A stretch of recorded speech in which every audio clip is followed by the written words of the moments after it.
俾先講一段嘢啊！大佬，定翻去 WhatsApp 啊！我諗啊，我哋都有，即係因為前排嗰陣時，即係嗰個5年嗰樣嘢啦，見到大家一齊辦啦，咁我見到我都有話，我哋嗰陣時真係好唔同，即係都真係睇翻條片都真係大個咗好多，我哋即係嗰陣時可能都真係。即係回想翻嗰段時間嘅我哋，可能都真係比較係一個輕鬆啦，跟住即係嗰種輕鬆係嗰種冇諗咁多啦，無憂無慮啦，然後就去衝緊啦咁樣，即係比較好，即係好一個少年嘅感覺啦，少年感，即係好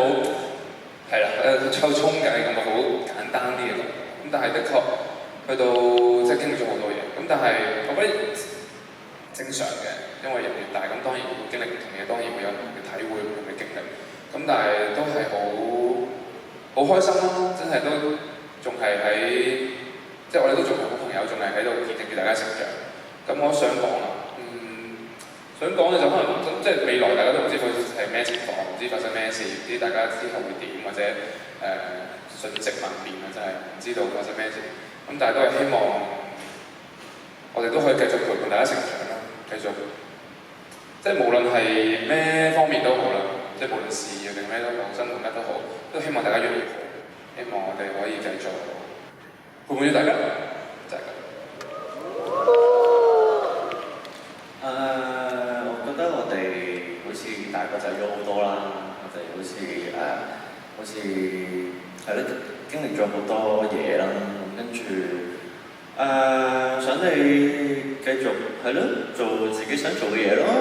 係啊，唔好係咯，唔好諗太多咯，係啊，因為我哋做，譬如其實做唔係做呢一行咁簡單，即係可能我哋啲即係由全民造星去到出道，我哋都呢8年啦，即係大家都見證住大家啲好低落嘅光棍神，一啲好唔開心嘅時候，我哋。突然間跳翻出嚟，我哋而家係今日喎，今日係4月